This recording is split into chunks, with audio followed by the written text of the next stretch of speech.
प्यारे विद्यार्थियों, हम देख रहे हैं अंग्रेजी 2023 के लिए क्वेश्चन पेपर का फुल सॉल्यूशन पूरा का पूरा डिस्कस करेंगे और कोड है आपका 817 डीजे।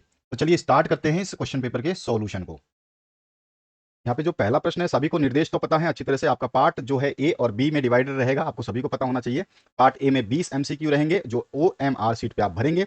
बाकी क्वेश्चनों के आंसर आपको देने होंगे, जिसके सारे आंसर्स मैं आपको इस वीडियो के माध्यम से देने वाला हूं। तो चलिए स्टार्ट करते हैं और समझते हैं कि इस क्वेश्चन पेपर के सोल्यूशन को आपको करना कैसे है। ठीक है, तो यहाँ पर जो पहला पार्ट में आपको पैराग्राफ दिया गया है, इसको समझ लीजिए पहले, उसके बाद इसके क्वेश्चंस के आंसर को डिस्कस करेंगे। तो यहाँ पे देखिए, this is a great lesson for all of us to learn. यहाँ पे बोला गया यह हम सभी के लिए सीखने का एक बड़ा सबक है। ठीक है, ये चीज यहाँ पे बोली गई है।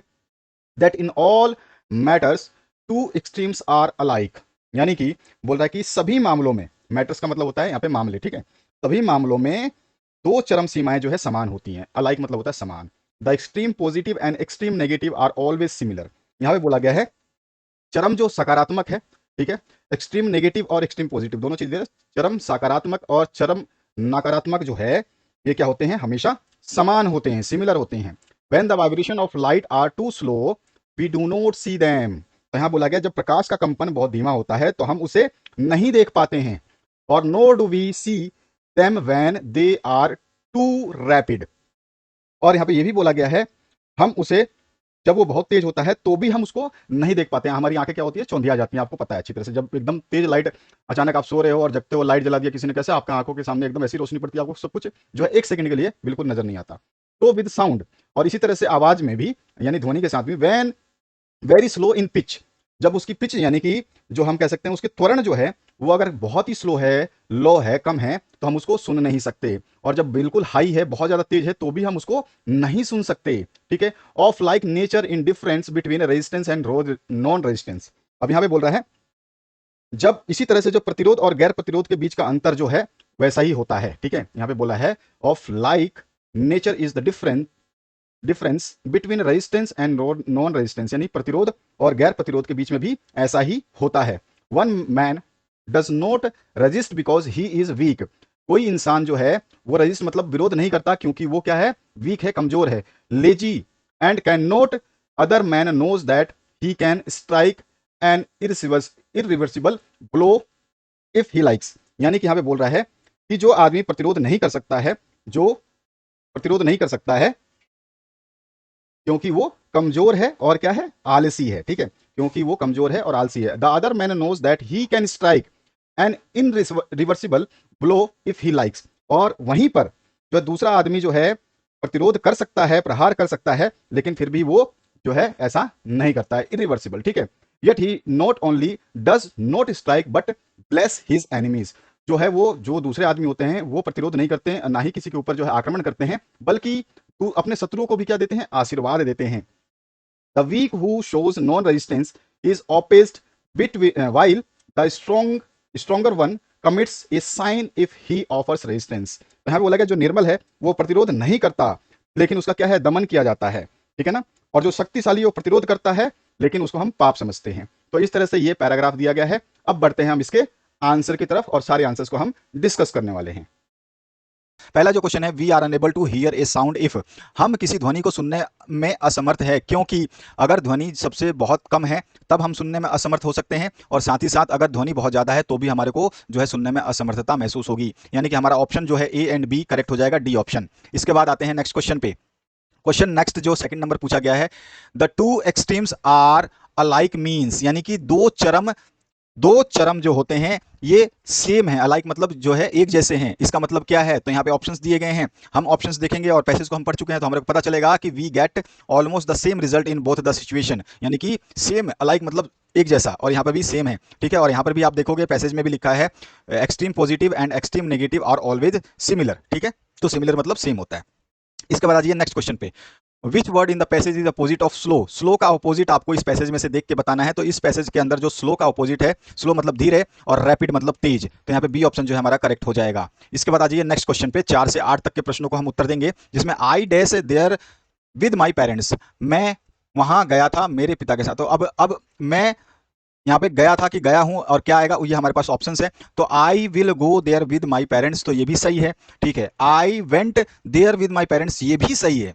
और I had gone there with my parents, ये भी सही है। यानी कि मैं अपने माता पिता के साथ या अपने जो है पेरेंट्स के साथ वहां जाऊंगा, ये भी सही है। आई विल गो, आई वेंट मैं गया था, और आई हैड गोन मैं जा चुका हूं, तो सारा का सारा सही है। तो इसका मतलब हमारा डी ऑप्शन जो है बिल्कुल करेक्ट है। Both all A and B and C are correct.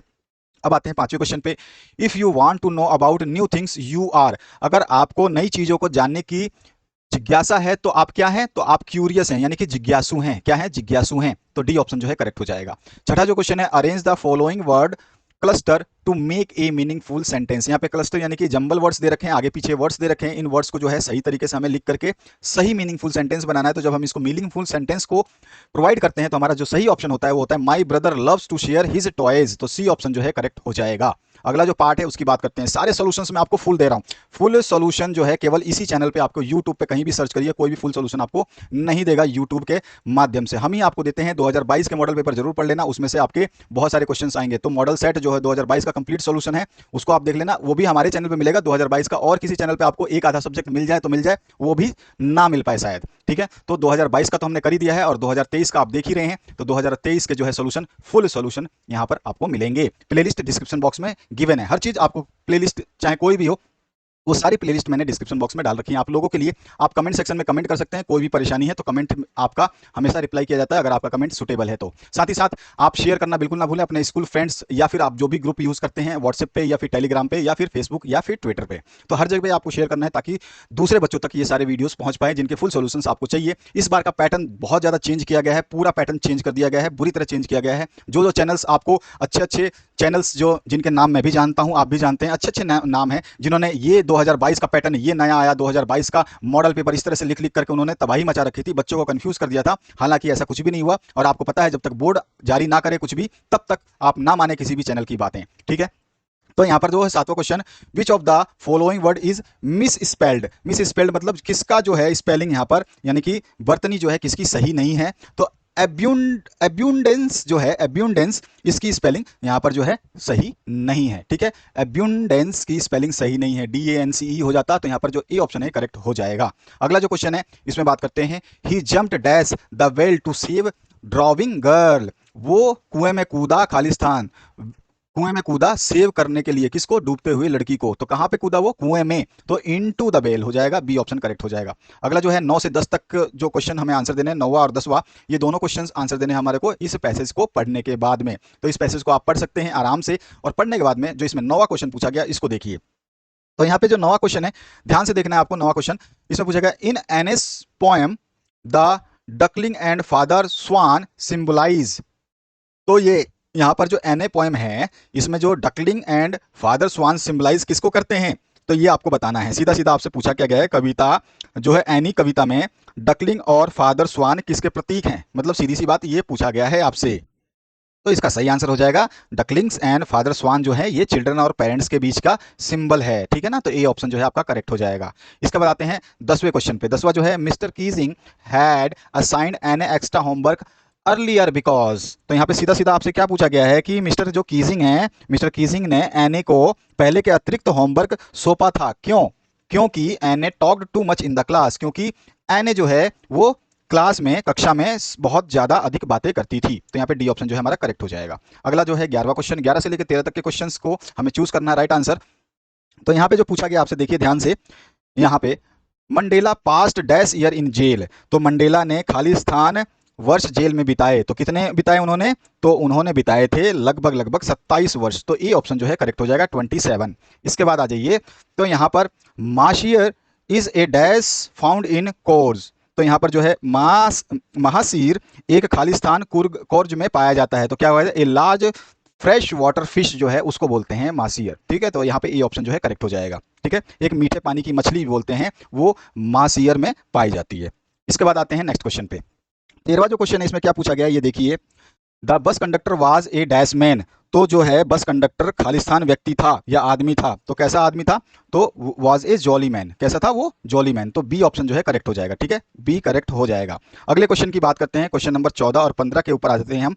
तो यहाँ पर देखो, रीड करना है आपको इस पैसेज को और साथ ही साथ जो है आपको आंसर देने हैं। तो यहाँ अमांडा वाला पैसेज आपको देखने को नाम से ही पता चल रहा है, ठीक है, don't bite your nails Amanda, Amanda अपने नाखून मत काटो, इस तरह से ये है, ठीक है ना, आपने देखा भी है और सुना भी है और अच्छी तरह से, अपने नाखून मत काटो अमांडा, अपने कंधों को मत झुकाओ अमांडा, उस झुकना बंद करो और सीधे बैठो अमांडा, ठीक है ना, तो इस तरह से है ये।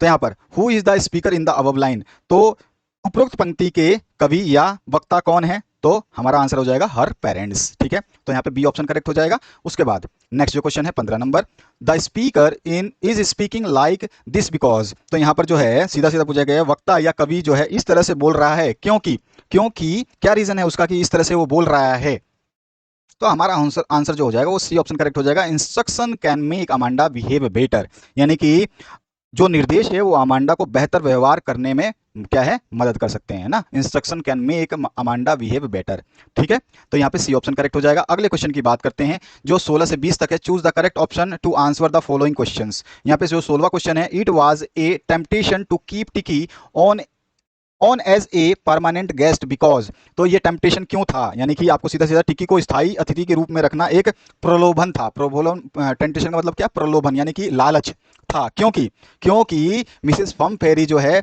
सेंड करती थी lots of edible that doctor enjoy, ठीक है ना, यानी कि मिसेस पम्पफेरी क्या करती थी, वो बहुत सारे खाने पीने की चीजें जो हैं भेजती थी जिसका आनंद डॉक्टर लेते थे, तो यहाँ पे डी ऑप्शन जो है करेक्ट हो जाएगा।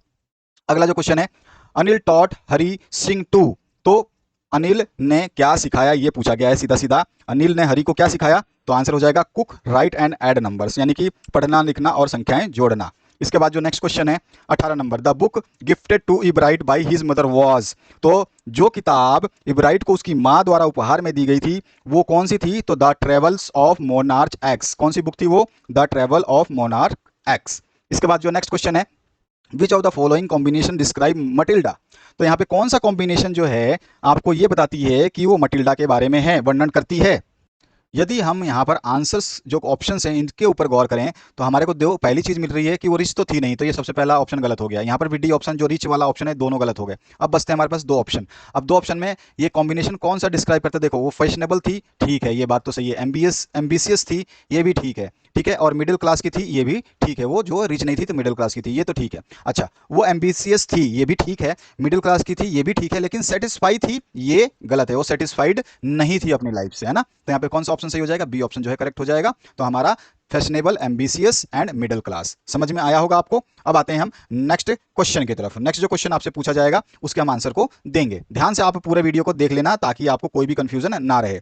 इसके बाद आता है आपका नेक्स्ट क्वेश्चन जो है, इसमें Bholi was sent to school because, यानी कि भोली को स्कूल भेजा गया क्योंकि, क्योंकि यह उसकी शादी के लिए आवश्यक था, क्योंकि यह उसकी शादी के लिए आवश्यक था। It was necessary for her marriage, ठीक है। Her father felt compelled to do this, ये नहीं था ऑप्शन। और हर मदर वांटेड टू, ये भी मदर नहीं चाहती थी उसकी। और everybody else sent a daughter to school, ये भी नहीं है। तो ऑप्शन कौन सा है, डी ऑप्शन करेक्ट है। आते हैं नेक्स्ट पार्ट बी में। पार्ट बी में जो है, when we enter New York harbour, जब हम न्यूयॉर्क के बंदरगाह पर पहुंचते हैं तो फर्स्ट थिंग जो हम देखते हैं वो क्या देखते हैं, स्टैच्यू ऑफ लिबर्टी। इस तरह का ये पैसेज दिया गया, बहुत प्यारा और मस्त पैसेज है। इसको पढ़ने के बाद मुझे तो एक नॉलेज मिली है कि स्टैच्यू ऑफ लिबर्टी का इतिहास क्या है, एक्चुअली स्टैच्यू ऑफ लिबर्टी है क्या, ठीक है ना। तो इसका मैंने इतिहास समझ लिया इसी पैसेज से। तो इस पैसेज को अगर आप पढ़ते हो तो पूरा इतिहास समझ पाओगे।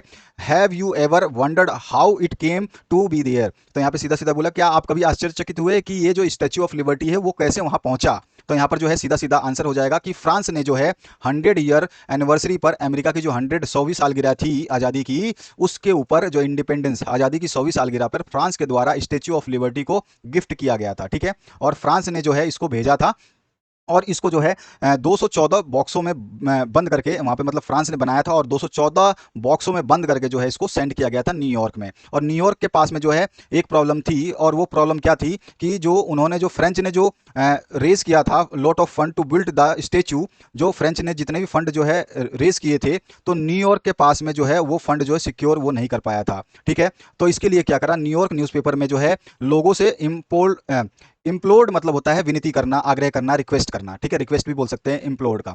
तो उन्होंने लोगों से विनती करके डोनेशन के द्वारा जो है मनी को जुटाया और इसको फिर जो है फाइनली 28 अक्टूबर 1986 को अमेरिकन जो है सेलिब्रेट करते हैं, ठीक है, स्टैच्यू ऑफ लिबर्टी वाला स्थापना दिवस। ये सारा पैसेज में समझाया गया आपको, बस मैंने ऐसे ही आपको चलते फिरते बता दिया, समझ में आ गया होगा पैसेज। अब आते हैं हम इसके क्वेश्चंस पे। Whom does the Statue of Liberty represent? तो the Statue of Liberty represent 100 year anniversary of American Independence। तो Statue of Liberty किसका प्रतिनिधित्व करता है या किसको रिप्रेजेंट करता है? तो हमारा आंसर हो जाएगा स्टैच्यू ऑफ लिबर्टी जो रिप्रेजेंट करता है वो अमेरिका के आज़ादी के 100वें सालगिरह को रिप्रेजेंट करता है, ठीक है। तो स्टैच्यू ऑफ लिबर्टी किसका सिंबल है? तो अमेरिका के 100वें आज़ादी के 100वें सालगिरह का जो है प्रतिनिधित्व करता है या उसका प्रतीक है, ठीक है, ध्यान रखोगे। अब इसके बाद में और किसके द्वारा गिफ्ट किया गया था? ये फ्रांस के द्वारा अमेरिका को। इसके बाद बी पार्ट जो है what is meant by underline portion. यहाँ पे अंडरलाइन एक पोर्शन दिया गया है, जैसे आपको हिंदियों में नहीं देता, हिंदी और संस्कृत में कि अंडरलाइन का अनुवाद करो, तो यहाँ पर भी छोटा सा अनुवाद ही पूछा है, तो आपको 2 ही नंबर में बताना है। Liberty was packed into 24 crates and sent to New York city, बस इसको आपको समझा देना है। तो underline portion means that France has shifted Statue of Liberty into 214 crates यानी कि बॉक्सेस टू न्यूयॉर्क। इसका मतलब क्या है कि फ्रांस ने जो है स्टैच्यू ऑफ लिबर्टी को 214 बॉक्स में बंद करके न्यूयॉर्क सिटी में भेजा। इसके बाद में सी पार्ट में how did America collect money to install the statue. तो अमेरिका ने कैसे पैसे इकट्ठे किए स्टैच्यू की स्थापना के लिए? तो America collected money to install the statue by implored people for donation. उन्होंने लोगों से विनती कर, डोनेशन यानी कि जो है दान करने की विनती करके जो है पैसे इकट्ठे किए, ठीक है ना, कलेक्टेड मनी। अब इसके बाद आते हैं which word in the passage means requested. Request अभी मैंने बताया था, इम्प्लोर्ड मतलब होता है क्या? रिक्वेस्ट करना, आग्रह करना, विनती करना, ठीक है, दोनों का मतलब सेम होता है। अब राइटिंग सेक्शन में आ गए हैं। Question number 2, write a letter to your elder brother who lives in Delhi. वो कहाँ रहता है आपका एल्डर ब्रदर? दिल्ली में रहता है। एड्रेस पूरा नहीं दिया, केवल दिल्ली दिया गया, ध्यान रखना। Sharing your feelings about how you miss him at home. आपको एक लेटर लिख देना है, बस सिंपल सा है, बहुत ईजी सा है, आप खुद भी लिख सकते हैं, मैं लिख देता हूँ यहाँ पे। सबसे पहले आपको जब अपना एड्रेस नहीं दिया गया तो सबसे पहले आपको अपना घर का एड्रेस या आप जहाँ रहते हैं, जिस लोकेलिटी में रहते हैं, उसका एड्रेस लिख देना है। जैसे कि मैं अपना एड्रेस अगर लिखना चाहूँ तो house number 125 Gorakhpur UP. Date जो है जरूर डालेंगे आप, डेट जो है मैंने आज का डेट डाला, आज के एग्जाम पेपर बना रहा हूं तो आज जो है 12/10/2022 डालना था, 23 डाल दिया है, ठीक है।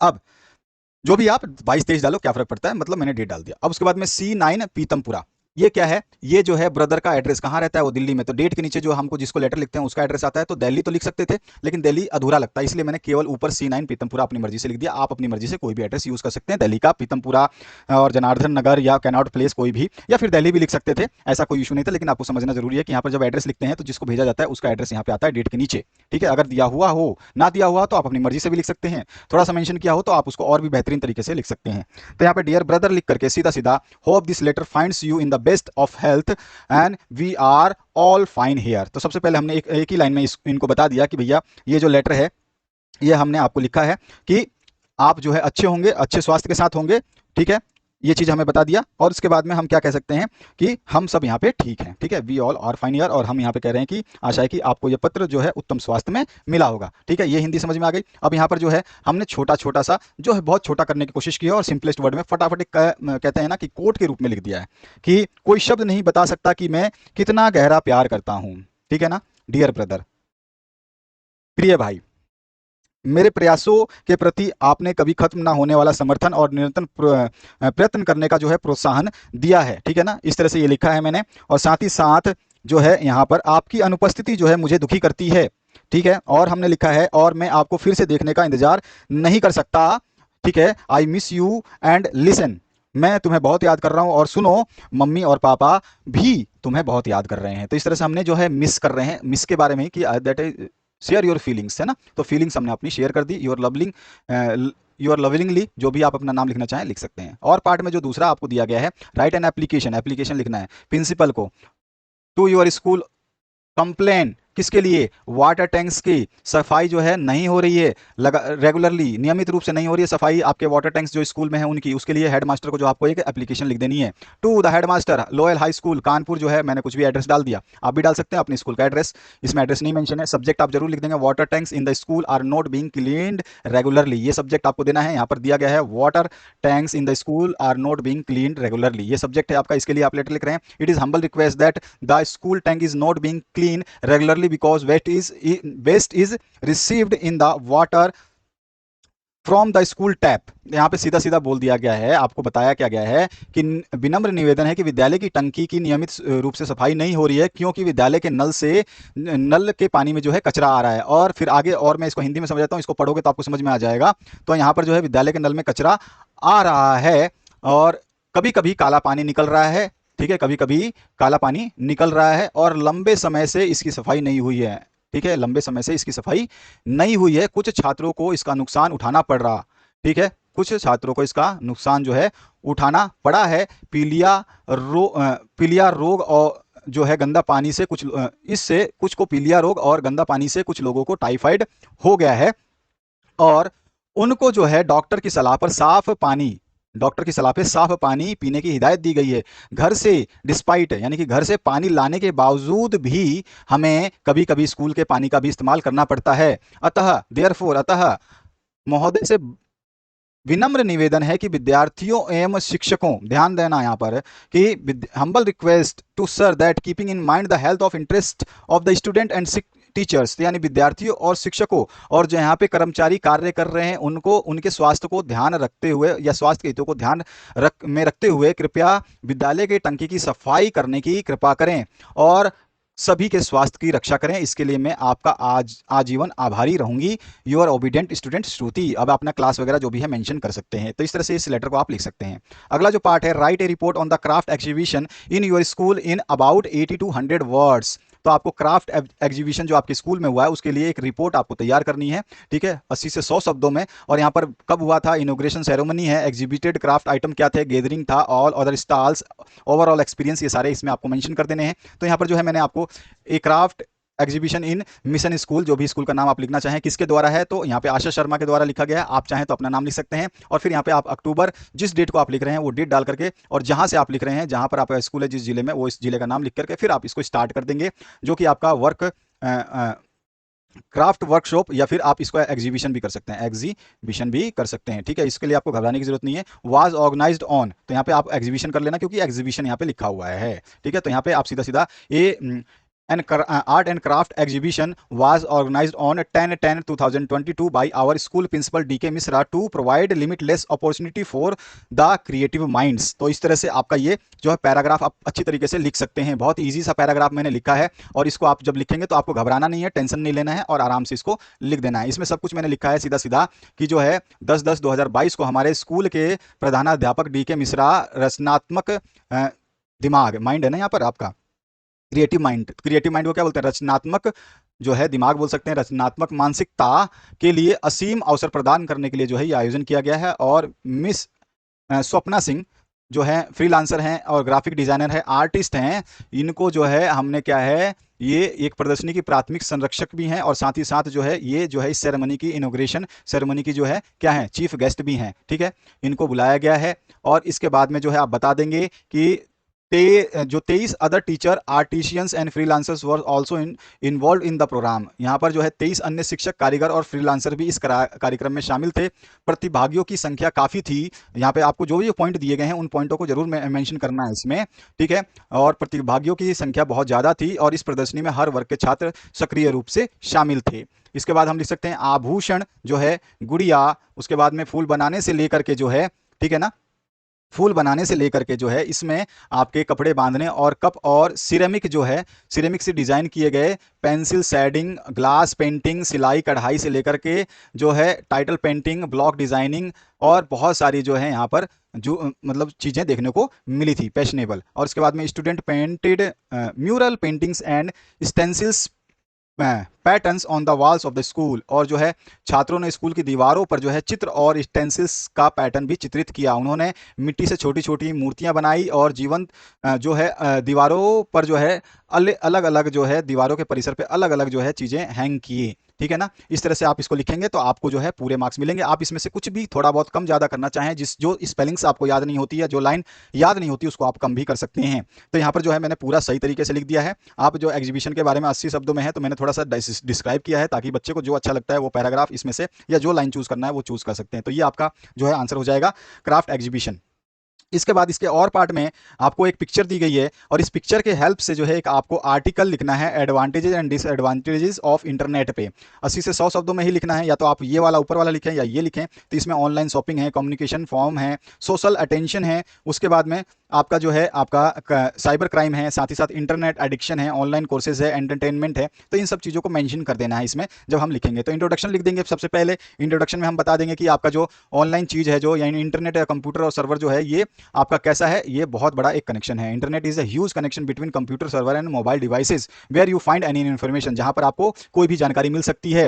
It is the earliest medium to interact with people on simplest या इट इज द इजीएस्ट, यानी कि ये सबसे साधारण और आसान माध्यम है जिसके द्वारा लोग जो है सोशल मीडिया के द्वारा जो है आपस में मिल सकते हैं। It is an open source for learning new things, और ये जो है एक खुला जो है स्रोत है सीखने का। साथ ही साथ people use the internet in various ways, जो है लोग विभिन्न तरीकों से इंटरनेट का उपयोग करते हैं। और the present world is almost paralysed without a good internet connection, और वर्तमान दुनिया एक अच्छे इंटरनेट कनेक्शन के बिना लगभग अपंग है। ठीक है, we are talking about some good sides and some bad sides of the internet here. और यहाँ पर जो है हम कुछ अच्छे और कुछ बुरी बातों को, यानी कि एडवांटेजेस और डिसएडवांटेजेस ऑफ इंटरनेट की हम यहाँ पे चर्चा करेंगे। तो यहाँ पे हम एडवांटेजेस लिख देंगे कुछ, और कुछ डिसएडवांटेजेस लिख देंगे, और एडवांटेजेस में जो पॉइंट दिए गए उनको इंक्लूड कर लेंगे। तो हमारा एडवांटेज में क्या हो जाएगा, इंटरनेट के लाभ क्या हो जाएगा। इंटरनेट जो है यहाँ पर biggest advantage of internet is communication, because with good communication people can spread their business and can reach a bigger audience. यानी कि इंटरनेट का सबसे बड़ा लाभ संचार है, क्योंकि अच्छे संचार के माध्यम से लोग जो अपने व्यवसाय को फैला सकते हैं और जो है बहुत सारे दर्शकों ऑडियंस तक, यानी कि दर्शकों तक जो है पहुंच सकते हैं। ठीक है, और इससे जो है ऑनलाइन शिक्षा में भी सुधार हुआ। It improve online education too, people can do their classes from home, even a teacher can prepare his lecture and upload it on internet where he can share these files with the students and the students can access them from any internet connection device from anywhere in the world. तो यहाँ पर सीधा सीधा बोल दिया गया है कि यहाँ तक कि शिक्षक अपना कोई भी लेक्चर जो है तैयार कर सकता है और इसे इंटरनेट पर अपलोड कर सकते हैं, जहां विद्यार्थी इन फाइलों को जहां वह विद्यार्थियों से इन फाइलों को साझा कर सकता है, और विद्यार्थी दुनिया में कहीं से भी इंटरनेट से जुड़ करके ये जो है इस सब चीज़ों का जो है फायदा उठा सकते हैं, इससे कनेक्ट हो सकते हैं। पीपल कैन अरेंज जो है फंड रेजर्स और donation camp for needy people, और जो है लोग जरूरतमंद लोगों के लिए जो है अनुदान, यानी कि जो है दान की व्यवस्था भी इंटरनेट के माध्यम से कर सकते हैं। People can shop online variety of products, यानी कि अच्छे बहुत ही आसान तरीके से बहुत सारे वैरायटी ऑफ प्रोडक्ट ले सकते हैं लोग जो है ऑनलाइन माध्यम से। और कंट्रोल इकोनॉमिकल इश्यूज जो है और बैंकिंग इशू भी इससे कंट्रोल हो सकते हैं। वी कैन एंटरटेन और ourselves with many videos streaming sites where we find enough movies and songs to enjoy, और हम जो है बहुत सारे गाने और मूवीज देख करके जो है अपने आप को जो है क्या कर सकते हैं, एंजॉय कर सकते हैं। इसके डिसएडवांटेज की बात करें तो बैड साइड्स ऑफ इंटरनेट जो है, बैड साइड्स क्या हैं इसके, तो अगर हम बात करें बैड साइड्स की, तो इसमें आपका क्या क्या मिल सकते हैं कि बैड साइड्स में ये हो जाएगा इंटरनेट में कि इसका जो है आपका पर्सनल डाटा जो है ये हैक कर लिया जाता है इसमें। ठीक है ना, इंटरनेट का बुरा जो है एक पक्ष क्या है कि इससे क्राइम और दूसरे को ट्रोल करना जो है, ट्रोलिंग करना जो है, ये बहुत ज़्यादा देखा जाता है। Because of cyber crime there are such cases where the victims commit suicide, और साइबर क्राइम यानी कि जो आपका साइबर क्राइम है, इसकी वजह से कई ऐसे मामले आए हैं जिसमें लोगों ने अपना सुसाइड कर लिया, क्योंकि उनके पैसे वैसे निकाल दिए गए हैं और बहुत सारी चीज़ें ऐसी उल्टी सुलटी कर दी गई हैं। तो ये सारी चीज़ें हम लिख देंगे। There is how we can guess how big a problem is it, और हम इससे अंदाजा लगा सकते हैं अगर कमिट सुसाइड कर रहे हैं तो ये प्रॉब्लम कितनी बड़ी है। So we have to stay away, तो हमें जो है इस तरह के क्राइम, बुलिंग, ट्रोलिंग जो इंटरनेट पे होता है उससे दूर रहना चाहिए। और your personal data could get hacked any time, और आपका जो है पर्सनल डाटा कोई भी जो है कभी भी हैक किया जा सकता है। That's why you need to have proper cyber security knowledge while you are going to use that as an essential thing. अगर आप कोई भी ऐसी जरूरी चीज या सूचना जो है प्राप्त करना चाहते हैं इंटरनेट से, तो आपको साइबर सिक्योरिटी की नॉलेज थोड़ा होनी चाहिए। It is better not to play online games and much to avoid all the addictive websites, और ये बहुत ही अच्छा होगा कि आप जो है ऑनलाइन गेम खेलना बंद कर दे और साथ ही साथ जो एडिक्टिव वेबसाइट्स हैं उन पर भी जाना बिल्कुल बंद कर दे। कंक्लूजन निकाल सकते हैं, we could get the best from the internet we want, हम अच्छे से अच्छा जो है इंटरनेट से प्राप्त कर सकते हैं, and possible to use it for good reason, और जो है इसका उपयोग अच्छे के लिए ही करना संभव है और अच्छा रहेगा। ठीक है, तो इस तरह से आप लिख सकते हैं। ग्रामर सेक्शन की बात करते हैं तो यहाँ पर जो है rewrite the sentence by changing the indirect speech, तो यहाँ पर जो है Kiran said to her mother please allow me to play, तो यहाँ पे हो जाएगा किरण रिक्वेस्टेड, प्लीज का हम रिक्वेस्टेड कर देंगे her mother to allow her to play. इसके बाद जो है आपका change the following passive voice, तो आई नो यू वेल, तो इसका पैसिव वॉइस जो हम चेंज करेंगे तो you are known well very well by me, very well by me, I का क्या हो जाएगा, मी हो जाएगा। पंक्चुएट करना है, the gardener said to me do not touch the flower, तो यहाँ पे हम क्या कर देंगे, the gardener said to me do not touch the flowers. ठीक है, तो यहाँ पर जो है आपका देखो पंक्चुएट करना है, पंक्चुएट मतलब सही तरीके से लिखना है, तो यहाँ पे देखो स्पेलिंग मिस्टेक है तो इसको हम कैपिटल कर देंगे, ठीक है ना। और यहाँ पे me to do not touch the flowers, तो अब ये इतना ही पंक्चुएट करना है, साथ साथ में ये इन्वर्टेड कोमा में आपको बंद करना होगा। ठीक है, इन्वर्टेड कोमा जो है आपका ये डबल डैश में बंद करना होगा। ठीक है, यहाँ पे इसको बंद करना होगा, तो ये पंक्चुएट हो गया। इसके बाद जो है आपका अगला portion D part, translate the following into English. अब आपको हिंदी में दिया, कल सुबह मैं पुस्तकालय जाना चाहता था, उसी समय मेरा एक मित्र मुझसे मिलने आ गया, हम शाम तक साथ रहे, मित्र से मिलकर मैं खुश था किंतु पुस्तकालय न जा पाने के कारण दुखी भी हुआ। तो यहाँ पे जो हो जाएगा सीधा से यस्टरडे मॉर्निंग आई वाज, क्योंकि कल सुबह की बात हो रही है, तो yesterday morning I wanted to go to the library at that time a friend of mine came to visit me, we stayed together till evening, I was happy to meet my friend but I also felt sad because I could not go to the library। तो ये हो गया इसका English में अनुवाद। अब आते हैं लिटरेचर सेक्शन में, जो आपका लिटरेचर सेक्शन है इसकी हम बातें करेंगे और इसके जो प्रश्न है इसके उत्तरों की हम बातें करेंगे। पांचवा प्रश्न जो पूछा गया है, यहाँ पूछा गया mention varieties of bread that are essential part of celebration in Goa, तो यहाँ पर जो है रोटी की किस्मों का उल्लेख करें जो गोवा के उत्सव में अनिवार्य हिस्सा माने जाते हैं। तो यहाँ पर हम सीधा सीधा लिख सकते हैं गोवा में लोकप्रिय विभिन्न प्रकार के ब्रेड होती हैं, जिसमें मीठी ब्रेड हो सकती है, बोल हो सकती है, बोलिना हो सकती है, सैंडविच होती है, ब्रेड की रोटियां हो सकती है, ब्रेड के बैंगल्स हो सकते हैं। मोटी रोटी और बोल के बिना मैरिज में उपहारों का अर्थ कम हो जाता है। ठीक है, यहाँ पे सब कुछ लिखा हुआ है, मैं केवल आपको समझा रहा हूँ। ठीक है, और अवसर जो भी हमारे समारोह और अवसर होते हैं वहां पर जो है ब्रेड की रोटियों के बिना जो है हम क्रिसमस के त्यौहार, यहाँ पे क्रिसमस के त्यौहार और अन्य त्यौहार जो है इनके बिना जो है आकर्षण खो देते हैं।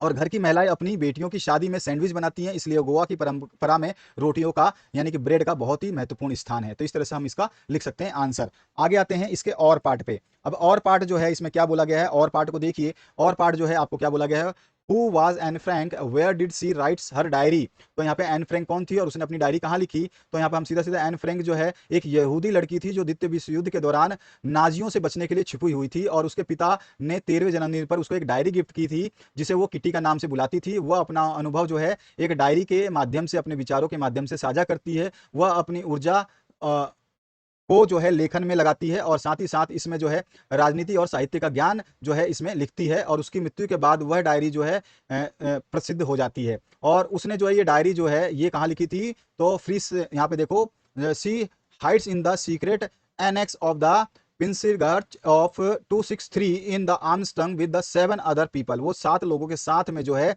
263 पर जो आपका प्रीसिंग्राच जो है उसमें एमसडन में उसमें छिपी हुई थी, वहां पे 7 लोगों के साथ, और वहां पर वो 2 साल तक रही और वहां पर जो है अपनी डायरी में सारे अनुभव को उसने लिखा। इसके बाद जो है अगला बी पार्ट, हाउ डिड वाली सेव मनी फॉर हिज बस टिकट, तो वाली ने बस टिकट के लिए पैसे कैसे बचाए, तो यहाँ पर जो है it was not a very easy job for an 8 year old girl like Valli to save 60 paise, मतलब यहाँ पर जो है वाली जैसी 8 साल की लड़की के लिए 60 पैसे बचाना कोई आसान काम नहीं था। It was the fair of both the ways, और ये क्या था, ये दोनों तरफ का किराया था, वाली का दोनों तरफ के रास्ते का किराया था।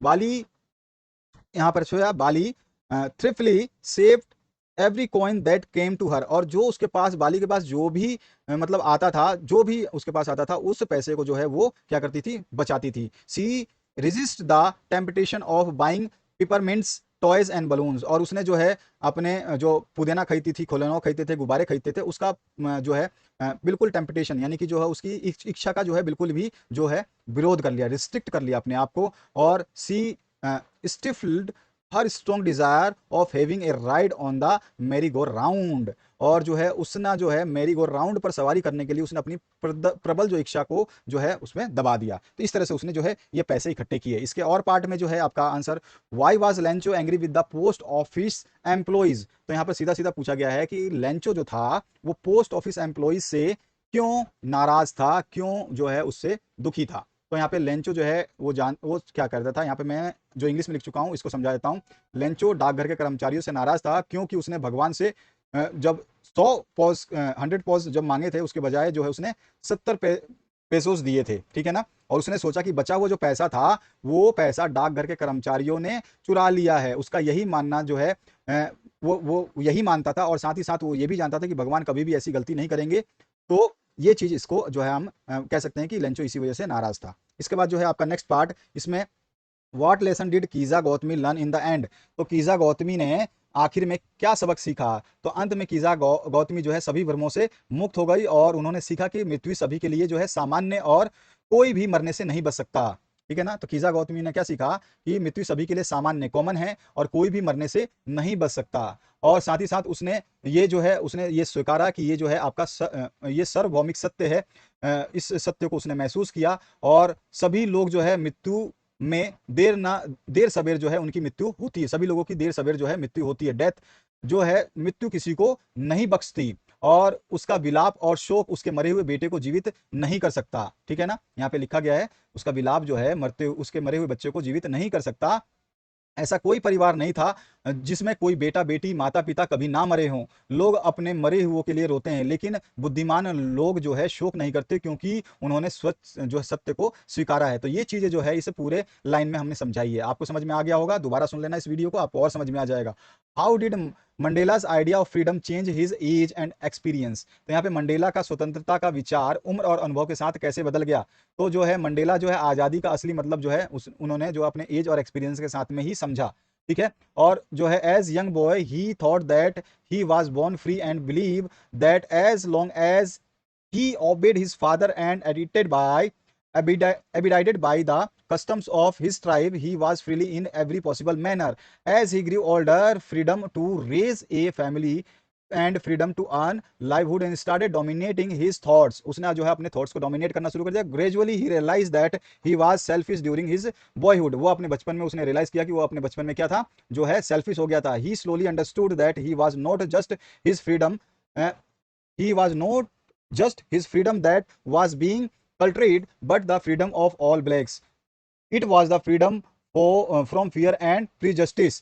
Age and experience widened his perspective of freedom. और एज जो है और उसका एक्सपीरियंस जो है उसको क्या बताता है कि जो उसका अनुभव और उसका उम्र ही स्वतंत्रता के दृष्टिकोण को विस्तृत रूप से जो है उसको जानकारी देता है। तो इस तरह से हम इसको लिख सकते हैं। सातवां जो क्वेश्चन है उसके ऊपर आ जाते हैं। सातवां क्वेश्चन है mention few differences between A tiger in the zoo and tiger in the jungle. कुछ जो है आप बातें बता सकते हैं कि चिड़ियाघर में एक बाघ और जंगल में एक बाघ के बीच में क्या अंतर हो सकता है। तो यहाँ पर हमने उसके बारे में बता दिया, बहुत ही सिंपल है। The tiger is the king in the forest, ठीक है। He is born free, it roams about the forest and roaring regularly। जो है वो हमेशा जो है नियमित रूप से जो है जंगल में गरजता हुआ घूमता रहता है।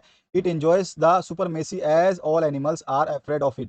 तो वह अपने जो है वर्चस्व का आनंद लेता है क्योंकि जो है सभी जानवर उससे डरते हैं। इट इज दस वाइल्ड रॉयल। तो इस तरह से हम कह सकते हैं कि जो है जो वाइल्ड यानी जंगलीपन जो है वो एक कह सकते हैं रॉयल मतलब शाही, ठीक है। ये जंगलीपन एक शाही अनुभव जैसा उसको लगता है। इन द जू इसका जस्ट अपोजिट है, तो वो चीज हमने यहाँ पे लिख दी है। इसके बाद और पार्ट की बात करें तो यहाँ पर जो है right 4 lines of any poem describe in your syllabus, don't copy lines in the given question paper. तो आपको कोई भी अपनी एक पोएम याद कर लेनी है जिसको आपसे पूछा जाएगा एग्जाम में, तो आपको लिखना होगा right the central idea of any one of the following poem. तो आपको कोई भी सेंट्रल आइडिया लिखनी है, फायर एंड आइस का लिखना है या द ट्री का लिखना है या फिर एनिमल का लिखना है। तो आपको सारे सेंट्रल आइडिया हमने यहाँ पे दिए हुए हैं। सबसे पहले हमारा फायर एंड आइस का, जो मैंने इनको अलग से स्पेशल वीडियो बना करके आपको बताया हुआ है। उसके बाद में मैंने यहाँ पर द ट्रीज का, इसका भी स्पेशल वीडियो बना करके आपको बताया हुआ है। इसके बाद जो है एनिमल्स का, इसका भी स्पेशल वीडियो बना करके आपको बताया हुआ है सेंट्रल आइडियाज का। इसके बाद जो नवा क्वेश्चन है what did the doctor do to cure Tricki. तो यहाँ पर सीधा सीधा पूछा गया है कि ट्रिकी जो है उसको सही करने के लिए डॉक्टर ने क्या क्या जतन किए, ये आपको बताना है। तो आप जानते हो doctor did not give Tricki any medicine. जो डॉक्टर ने कोई भी उसको जो है एनी मेडिसिन नहीं दिया, कोई एक्स्ट्रा जो नरिशमेंट जो है नहीं दिया गया जो पम्फेरी ने उसको भेजे थे डॉक्टर को। He did not give him any food for 2 days। और जो है उसने जो है कुछ 2 दिनों तक तो उसको खाना भी नहीं दिया, केवल प्लेंटी ऑफ वाटर यानी पानी ही पीने को दिया। At the end of the 3rd day tricky started showing interest in the surrounding. और जो अपने आसपास के जो कुत्ते थे उनके साथ में जो उसको तीसरे दिन आनंद आने लगा। On the 4th day when other dogs finish eating the like one 2 bowls. तो यहाँ पर जो है अगले दिन जो है वो अदर डॉग्स की तरह ही जो है उसने 1 और 2 बाउल्स जो है खाना खा लिया। From then on his progress starts, और उसके बाद से जो है उसके सही होने का प्रोग्रेस चालू हो गया। He was given normal food, और जो है उसको नॉर्मल फूड दिया जाता था जो दूसरे कुत्तों को दिया जाता था। ही इंजॉयज ईटिंग देम, और जो दूसरे कुत्ते खा करके जो मजे लेते थे उसी तरह से उसको भी मजा जो है आने लगा था। और thus Herriot did not give Tricki any extra nourishment such as eggs wines and brandy etcetera, ये सब कुछ नहीं देता था जो डॉक्टर हैरियोट था। But he gives the Tricki more exercises normal food as other dogs eat, और वो दूसरे कुत्तों की तरह जो नॉर्मल एक्सरसाइजेस करवाता था वो टिकी से करवाया, साथ ही साथ नॉर्मल कुत्तों को जो दूसरे कुत्तों को जो खाना देता था नॉर्मल यानी साधारण खाना, वही जो है टिकी को दिया। तो इस तरह से जो है उसको क्योर किया गया। इसके बाद जो है आपका next part, what did Griffin want to prove, could he do that. तो Griffin was a brilliant scientist, सभी को पता है। He carried on experiments for years to prove that human body could become invisible. तो उसने बहुत सालों से जो है एक्सपेरिमेंट करना चालू रखा कि मानव शरीर जो है कभी ना कभी अदृश्य हो सकता है। ठीक है, तो ये जो है वो प्रूव करना चाहता था। यहाँ पर लिखा है ना कि दो, यहाँ पे प्रूव क्या प्रूव करना चाहता था कि मानव शरीर जो है जो है कभी भी इनविजिबल हो सकता है। अब इसमें कुड ही डू दैट, क्या उसने ऐसा किया? तो yes, he could do that by sell out certain rare drugs. उसने जो है कुछ विचित्र तरह के, या फिर कह सकते हैं कुछ जो है अलग तरह के जो है ड्रग्स जो है क्या लिए, खा लिए, निगल लिए। ग्रिफिन ने जो है कुछ दुर्लभ दवाओं को जो है निगल लिया और वह एक अदृश्य इनविजिबल पर्सन बन गया। ठीक है, और इसके बाद में जो है उसने अपने कपड़े उतार दिए और वो अदृश्य हो गया। ठीक है, अदृश्य हो गया और बिना देखे ही चला गया। ठीक है, और इसके अलावा जो है he began to wander about the street of London, और जो है वो लंदन की सड़कों पर बिना कपड़ों के ही घूमने लगा। Without clothes, without money and quite invisible, और बिना कपड़ों के, बिना पैसों के और बिल्कुल अदृश्य रूप से जो है लंदन की सड़कों पे घूमने लगा। तो हम जो है इसको इस तरह से डिस्क्राइब कर सकते हैं। इसके बाद जो है आपसे नेक्स्ट क्वेश्चन पूछा गया 60 वर्डों में जो देना है, what could have happened if माटिल्डा had not lost the necklace. अगर क्या होता अगर माटिल्डा जो है अपना नेकलेस, यानी कि वो अपना जो है नेकलेस नहीं खोती तो क्या होता? माटिल्डा अगर अपना हार नहीं खोया होता तो क्या होता? तो यहाँ पर अगर लोजेल had note lost necklace in the necklace, अगर लोजेल ने जो है नेकलेस कहानी में अपना नेकलेस नहीं खोया था, she would have continued to think of herself as a victim of fate. जो है अपने आप को जो है वो कभी भी ऐसा नहीं सोचती, यानी कि वो अपने आप को क्या नहीं सोचती कि वो अपने आप को जो है एक जो है भाग्य की शिकार महिला के रूप में नहीं सोचती। And heroism elicited from her character by the need to pay the replacement necklace would never have developed। और जो उसका जो हार खोया था, जो उसके भुगतान के लिए जो उसको करना पड़ा, वो सब उसको नहीं करना पड़ता, ये सिचुएशन डेवलप नहीं होती। It is losing the necklace which prompts her change in her character, और वो जो हार खोया उसी ने मजबूर किया उसको अपने व्यक्तित्व को बदलने में। And allows her to feel proud and glad, अगर वो नेकलेस जो है नहीं खोता तो जो है उसका कैरेक्टर नहीं चेंज होता, और वो जो है फील करती प्राउड और glad rather than obsessed with luxury wealth and status. इसके बाद आते हैं हम लास्ट क्वेश्चन पे जो आपसे पूछा गया है। ये अच्छा क्वेश्चन पूछा गया है और आपको घुमाया गया है। सब आपके सारे क्वेश्चन सारे मॉडल पेपर्स में आपको घुमाया गया है अच्छी तरीके से, तो इस बार अच्छे तरीके से प्रिपेयर करना, अन्यथा घूम जाओगे आप एग्जाम में भी। तो यहाँ पर जो चीजें बताई जा रही हैं बड़े ध्यान से समझ लेना। Suppose you are Bholi and now you are a teacher, write about your family, your childhood and your present life. तो यहाँ पर सीधा सीधा बोला गया है कि मान लीजिए कि आप भोली हैं और आप अब शिक्षक हैं, अपने परिवार, अपने बचपन और अपने वर्तमान जीवन के बारे में लिखें, बस ये पूछा गया है। तो अगर मैं यहाँ लिखता हूँ, इफ भोली बिकम ए टीचर, यदि भोली एक शिक्षक बन जाती है तो भोली अपने शिक्षक के सभी गुण को स्थापित कर लेगी। मैं यहाँ पे इसको आपको बताता जा रहा हूँ पैराग्राफ वाइज, पहले पैराग्राफ को जो यहाँ तक बता रहा हूँ मैं, तो स्थापित कर लेगी ताकि छात्रों की जो है सामाजिक भेद भावना को वो दूर करने में मदद मिल सके। उसके बाद में Bholi as a teacher will work on her students to motivate and encourage the students. और जो भोली है, अगर वो एक शिक्षक के रूप में भोली जो है अपने छात्रों को प्रेरित करने और प्रोत्साहित करने का जो है काम करेगी। पहला ये लाइन खत्म हो गई। इसके बाद इन माई फैमिली, अब जो है इसकी फैमिली के बारे में, अबाउट द फैमिली, चाइल्डहुड और प्रेजेंट लाइफ के बारे में, तो फैमिली के बारे में बताएंगे। तो यहाँ पर जो है देखो, Bholi in my family my father Ramlal was numberdar, मेरे पिताजी नंबरदार थे। रामलाल नाम था, मतलब मेरे पिताजी रामलाल एक नंबर थे। My father had 3 sons and 4 daughters, मेरे पिताजी के 3 जो है क्या थी, माई फादर हैड 3 सन्स, 3 बेटे और 4 बेटियां थी। I was youngest of all, और मैं सबसे छोटी थी। My father was always worried about me, और मेरे पिताजी जो है हमेशा मेरे लिए चिंतित रहते थे। इसके बाद जो हम लिख सकते हैं, it is seemed impossible for my father to marry me as I have ugly face and dumb mind, और मेरे पिताजी को यह एहसास होता था कि मेरा शादी करना मुश्किल है, या मेरा शादी हो पाना मुश्किल है, क्योंकि मेरा जो है चेहरा वो खराब था, साथ ही साथ जो है मेरा दिमाग भी खराब था। इसके बाद में दिमाग खराब का मतलब उसको चोट लग के खराब हुआ था, वैसे दिमाग खराब नहीं था। My childhood and personal life was simple, मेरा जो है बचपन और मेरी मतलब अपनी निजी जिंदगी जो है सिंपल थी, बट सेंसिटिव थी, मतलब कि जो है हम कह सकते हैं कि एक तरह से क्या थी, सेंसिटिव थी। इसके बाद में सेंसिटिव थी। Unfortunately I suffered from A head injury and small pox in my childhood, और दुर्भाग्यवश जो है बचपन में मुझे जो है मेरे सिर पे चोट लग गया, और मैं स्मॉल पॉक्स यानी छोटी माता से ग्रसित हो गई। I could not speak it till I was 5, और मैं बोल नहीं सकती थी जब तक मैं 5 साल की नहीं हुई। The attack of smallpox had permanently disfigured my whole body and living black pox marks, और जो स्मॉल पॉक्स हुआ था उसके अटैक की वजह से जो है मेरी पूरी बॉडी जो है खराब हो गई थी, क्योंकि उसने जो है ब्लैक पॉक्स के मार्क्स जो है छोड़ दिए थे। A part of this one day my parents decided to marry me to a lame old man who was a widower but was rich and had not demanded dowry, और अचानक एक दिन जो है अपार्ट ऑफ दिस, इसके अलावा एक दिन जो है मेरे माता पिता ने जो है मेरी शादी जो है एक बूढ़े वृद्ध व्यक्ति जो कि विधुर था, मतलब जिसकी पत्नी मर जाती है उसको बोलते हैं विधुर, तो उसको विडोवर बोलते हैं, ठीक है, विडो भी बोलते हैं विडोवर बोलते हैं। तो जो है हम एक मेरी शादी जो है एक बूढ़े आदमी विदुर बूढ़े आदमी से फिक्स कर दी, जो कि रिच था और जिसने जो है दहेज की मांग नहीं की थी।